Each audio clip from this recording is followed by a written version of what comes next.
Welcome everybody. Thank you for coming today. We had some beautiful weather, a little hot, but other than that, we're doing well. No rain in the forecast for another couple days. Today we have Haley and Court talking to us about forage, making your own hydroponic fodder system, which I find very interesting.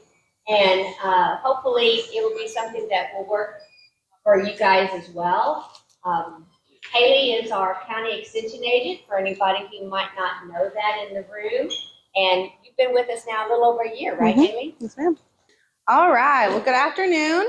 I'm going to talk a little bit today about creating your own fodder system. I'm not sure if you have heard of it. It's very simple to make.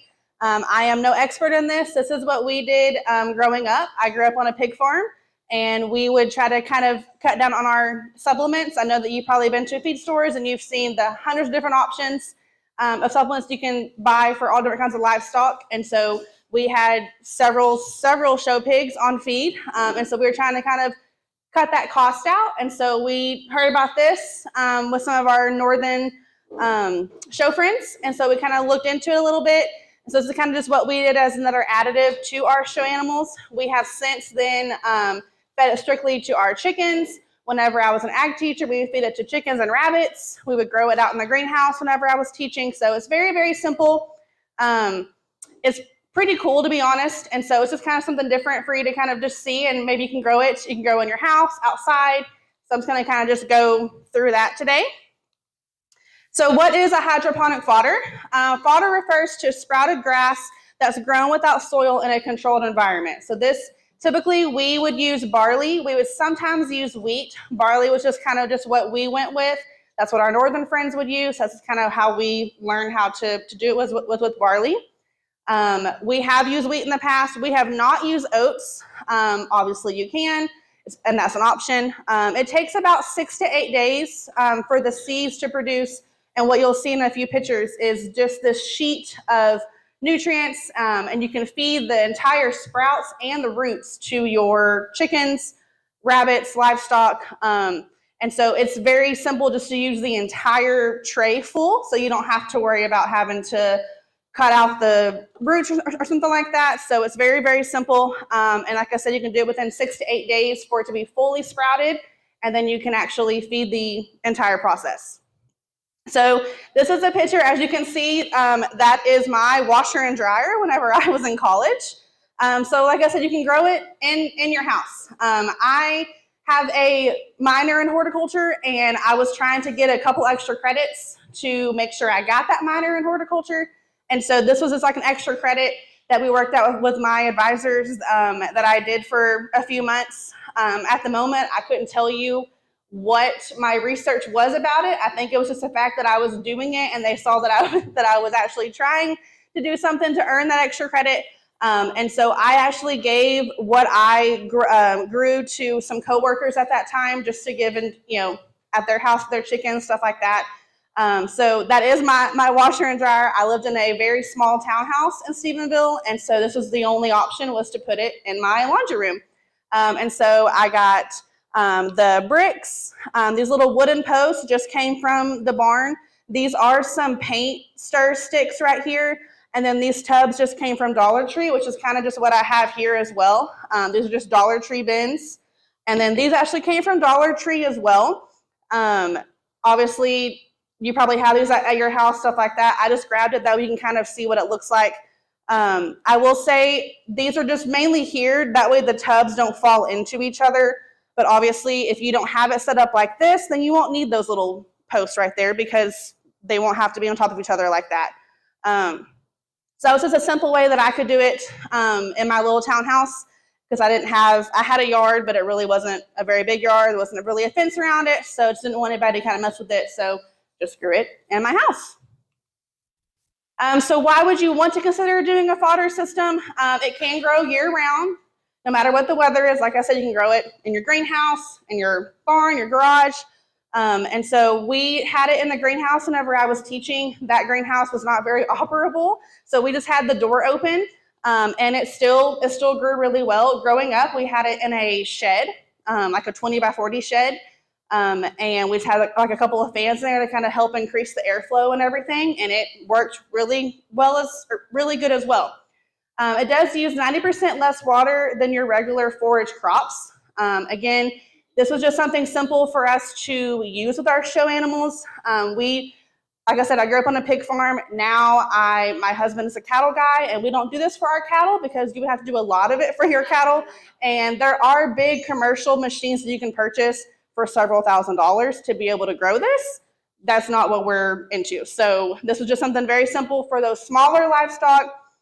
And it was just really fun to do with FFA kids as well. It was a cool project at school to do with them, stuff like that.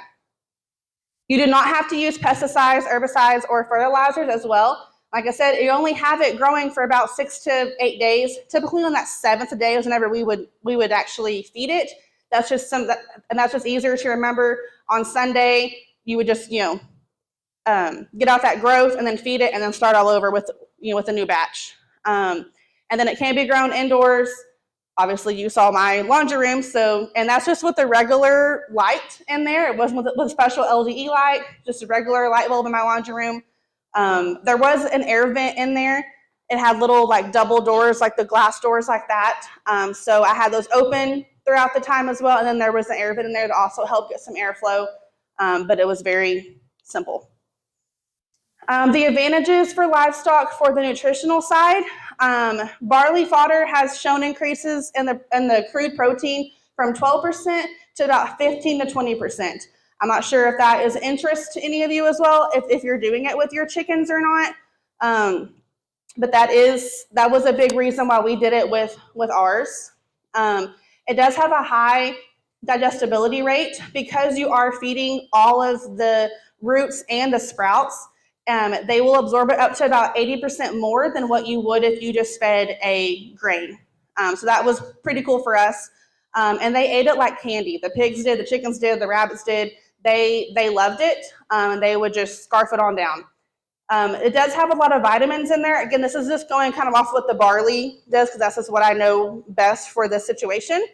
It does have a lot of vitamin A's, vitamin B, C, E, and K, which also kind of breaks down on you having to purchase extra supplements, like I mentioned before, because you are already feeding that to them, so you don't have to worry about adding extra stuff into there. This is a website called Fodder Tech.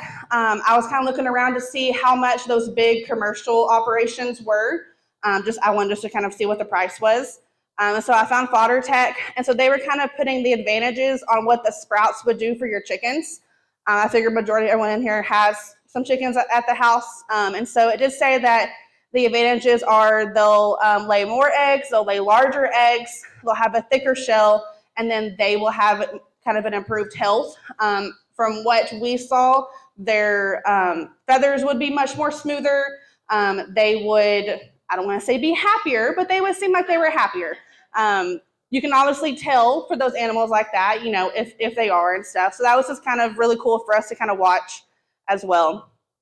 Fodder Tech does sell those big machines.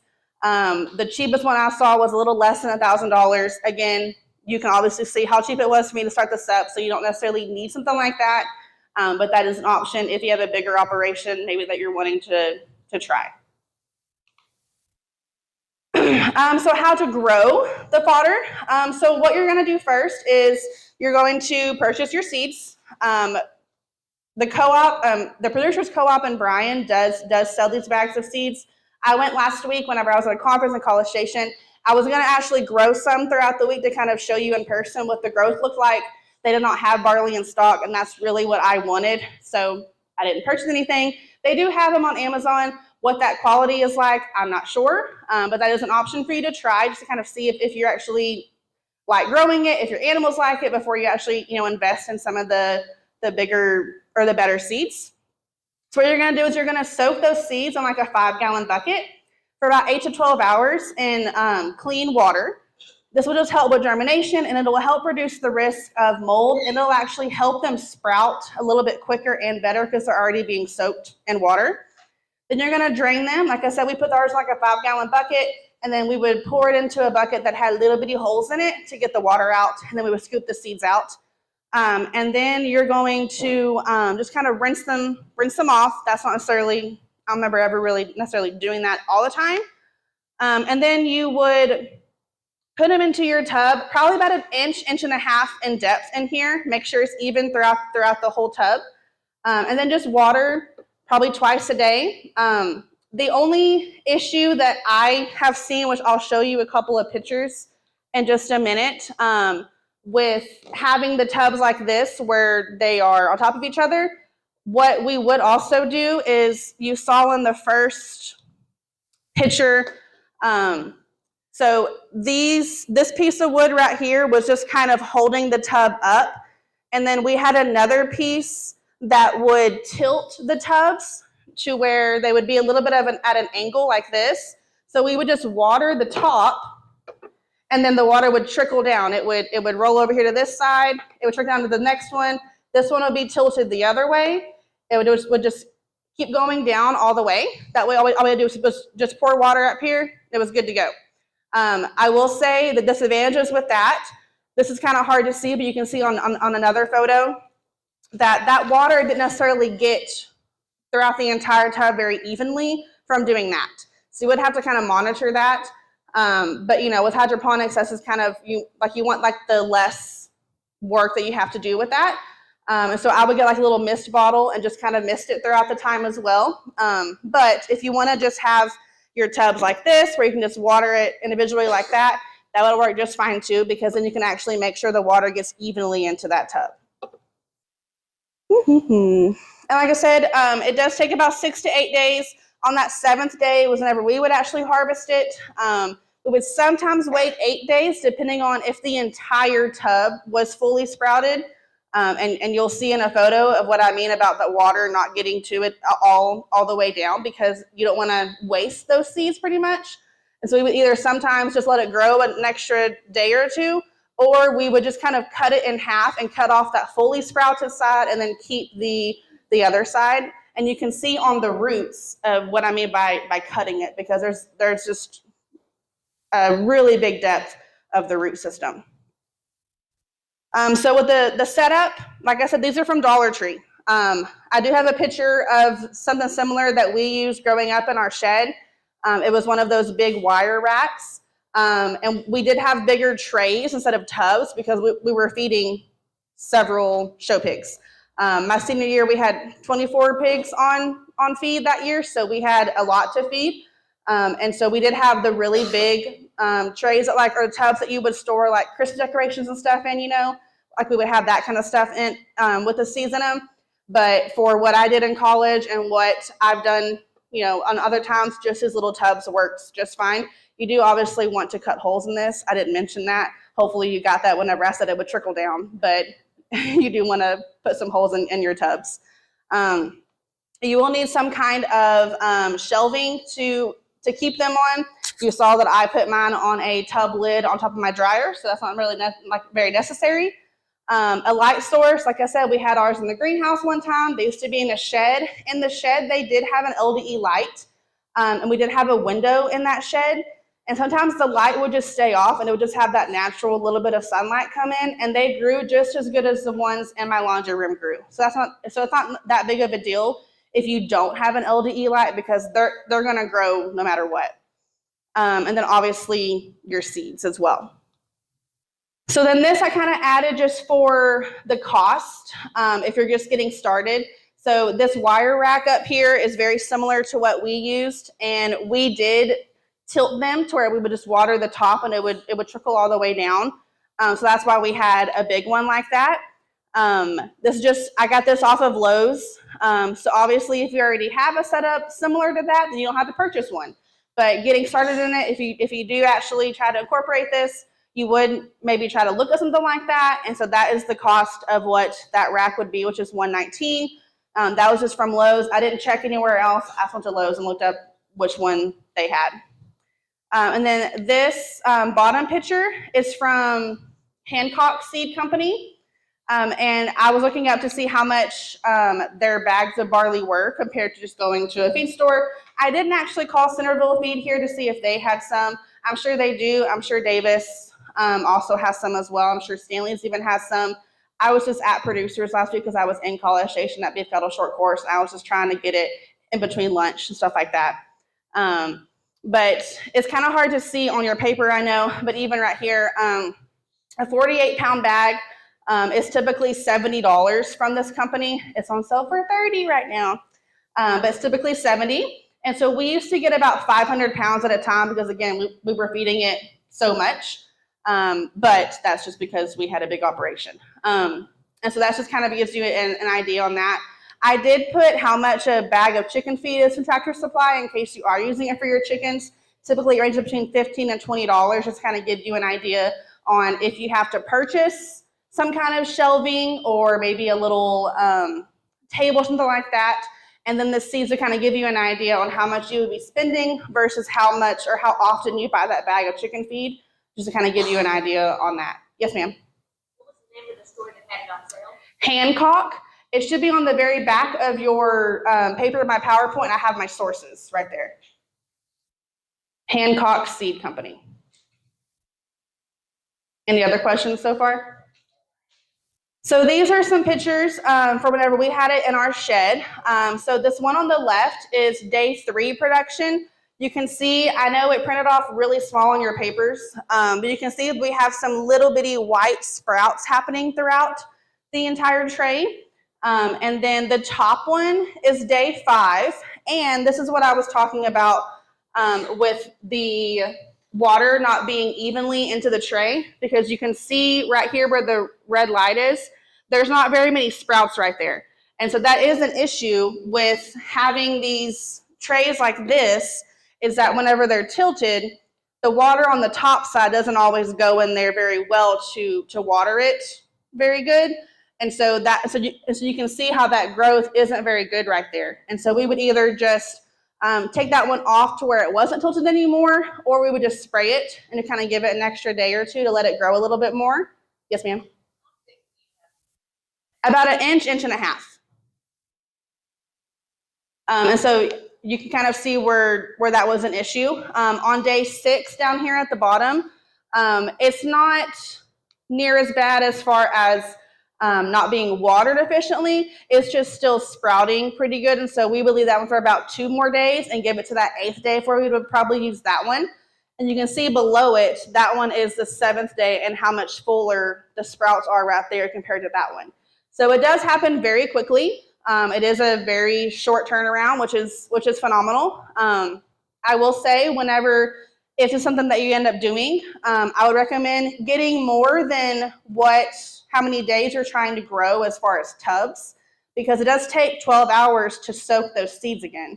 And so once you soak them, you want to be able to rinse them, get them into a tub. And so you don't want to go through your last bit of growth and then have to start over and have to wait a day or 2 before you can actually start growing it again. So having a couple extra tubs or trays there to kind of give you a head start for the next time would be really beneficial. Just that way you don't have to cut back on your production or have to feed something else in place of what you would have been feeding with that. This is day 7. All of this white stuff right here, that's my dad. He wears overalls. All this white stuff right here is all the roots. And so you can see what I mean as far as how if we were to cut that, it would just be cutting all into those really, really thick roots. And that's what we would do, is we would just kind of, once we get that sheet out of those tubs like that, we would get some really good scissors and just kind of cut them up into little strips and then just toss those out to feed instead of tossing out the entire big sheet. Obviously, if you have these smaller ones, that's not that big of an issue because it's already kind of cut down. You can see how big that tub is that we were growing those in. And you can also see right here that these seeds right here don't really have much roots on them. And so what we did that time is we just cut off this top section that my dad's holding right here. We would cut that off, and then we left that in there for another day or so for production, just to try to get those seeds a little bit more growth if it would. Sometimes it wouldn't, and that may just be, a lack of water, maybe lack of light, something like that. And then we would just kind of just toss those and feed them anyway and see if they would eat them. Most of the time the pigs would eat them and the chickens would eat them. Rabbits necessarily didn't want just the seeds like that. They wanted the full product with all the roots and everything and that sprout. But the chickens and pigs did not care. Like I said, I am on a cattle ranch now, and we do not feed this.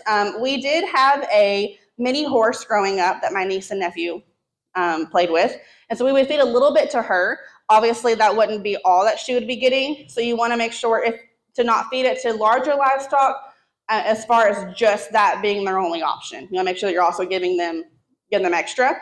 Our chickens, that would be all that they would get for a few months or so, and then we would stop, and then we would kind of give some grain, something like that. But that's all that we would feed them would be this. And then the pigs, obviously, they were show pigs, so they were very, very spoiled and ate better than we did. So that would just be a little bit of a snack and treat for them. But for everything else, it wouldn't. The chickens would be all that they would get, and then the mini horse, we would just feed it as like a treat whenever the kids would go out there and be with them. Like I said, it was very simple to do with 4-H and FFA kids, especially in the greenhouse. It would have been nice if we had a functioning greenhouse to use to kind of see how it would work out there in one of the functioning ones, but it worked for what we were doing it with. The kids who showed rabbits, I was in charge of rabbits back then, and so the kids who showed that, they would grow it at school and then come up, and that greenhouse wasn't blocked off on the weekends. They were able to come up there and get it, as they needed or whatever over the weekend, and take it back home. Some of the challenges that you might run into with doing this would be mold growth. That's why I will say you want to obviously make sure that you have those holes drilled into here for drainage. And that's why soaking the seeds ahead of time will kind of help eliminate that just a little bit as well. And then having really good airflow. So I was concerned about that with it being in my laundry room because it wasn't really airflow. I mean, yes, it was inside where the AC was on, but it wasn't really airflow. But it worked out great. I just made sure that the vent was around it. I had the doors open probably about half the day or so. And as you can see in that picture, it worked out really, really good. It is a bit time consuming, especially with the whole soaking the seeds, getting them into the tubs, and then maybe having to monitor them to make sure that the water is going on there at a really good rate.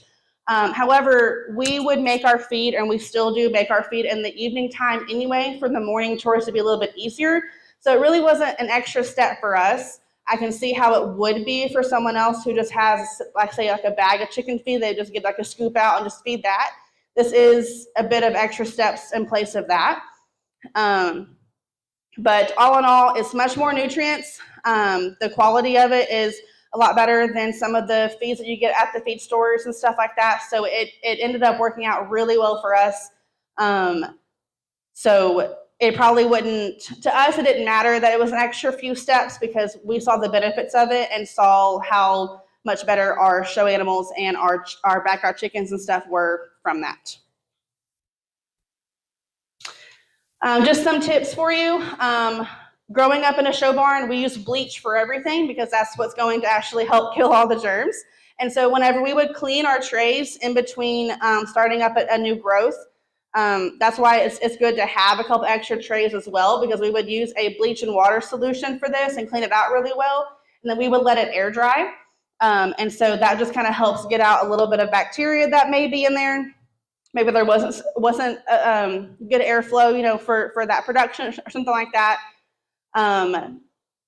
The Fodder Tech website did said to kind of help maintain the airflow, the temperature between 60 and 75 degrees. We didn't do that. Like I said, ours was in a shed. There was fans in there, but it wasn't ever 60 degrees unless it was in the winter time. And still being in that shed, it wasn't ever really that cold in there. And then obviously having in the laundry room, it just kind of varies. Ours always grew no matter what, so that really wasn't a problem for us. I could see why going any higher than that would kind of start up a little bit of mold and stuff like that, but you're only growing it for up to 8 days anyway, so it shouldn't affect it that much. And then just try some small batches first to see if you're even gonna like maintaining it, and to see if you're even gonna like feeding it to your animals. Maybe your chickens won't like it. And so that, you want to invest a whole lot into it if that's what's going to be the case. That's why Dollar Tree in Madisonville is fantastic.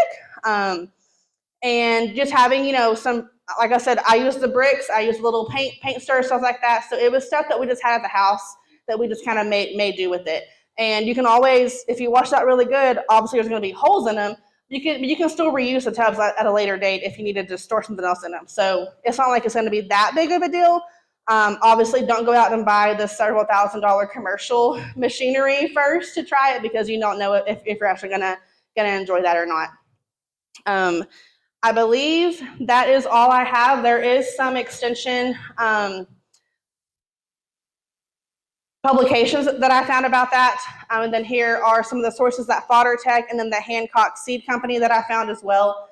If you want to look up any of that to see if you want to try to look into purchasing that. They did have some smaller bags. Let me go back and find that picture and show you, because I know on your paper it's really hard to read. A 5-pound bag is typically $34. They have a 5-pound bag, a 10-pound bag, 24, and then 48. But like I said, Amazon did have some 5 or 10-pound bags. Again, how good of a quality of seed that is, I'm not necessarily sure. But if you want to try to grow it and see what it looks like and see if you're going to be able to actually even be able to do it, that might be a good place to start. Or Centerville, Feed, Davis, stuff like that. Just kind of give you an idea on that.